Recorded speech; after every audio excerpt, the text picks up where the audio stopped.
بسم الله الرحمن الرحيم عن ابن عمر رضي الله تعالى عنهما قال قال رسول الله صلى الله تعالى عليه وسلم الحسن والحسين هما ريحانتاي من الدنيا رواہ البخاری۔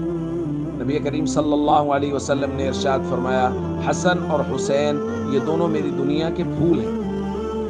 دوستو، حسنین کریمین سے نبی کریم صلی اللہ علیہ وسلم والہانہ محبت فرمایا کرتے تھے۔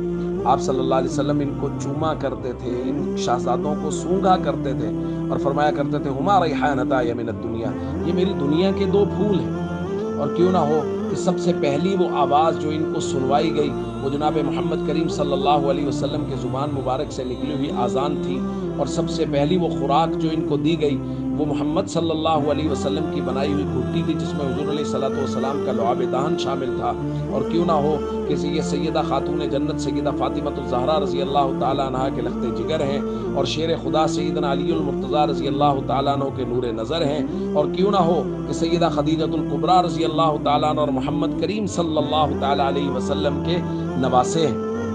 اور بے شمار فضائل کتب احادیث میں صحابہ کرام نے اہل بیت کے اور خاص طور پہ حسنین کریمین رضی اللہ تعالیٰ عنہما کے بیان فرمائے ہیں، اور یہ فضائل صحابہ بیان کر کے بتا رہے ہیں۔ محرم الحرام میں بعض مجلسوں کی آڑ میں بہت سارے لوگ صحابہ اور اہل بیت کے درمیان میں غلط فہمیاں اور دشمنیاں بیان کرنے کی کوشش کرتے ہیں۔ اب آج کی روایت کو دیکھ لیجئے، نبی کریم صلی اللہ علیہ وسلم کی اس روایت کو بیان کرنے والے ابن عمر ہیں رضی اللہ تعالیٰ عنہما، جو ایک صحابی ہیں جن کے والد پر نعوذ باللہ بہت سے دجال اور کذاب لوگ یہ الزام لگاتے ہیں کہ انہوں نے اہل بیت پہ بڑے مظالم کیے۔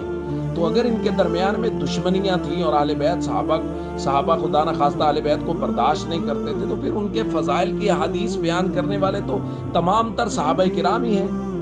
تو اس لیے ان دجال اور کذاب لوگوں سے بچیں، اور ان کی مجالس سے بچیں، اور ان کی دجالیت سے بچیں، اور ہمیشہ صحابہ اور اہل بیت کو قرآن کے آئینے میں دیکھیں، سمجھیں کہ قرآن کریم نے صحابہ اور اہل بیت کے بارے میں کیا بیان کیا ہے۔ قرآن کہتا ہے رحماء بینہم، یہ تمام کے تمام لوگ آپس میں رحم دل ہیں، محبت کرنے والے، پیار کرنے والے لوگ ہیں۔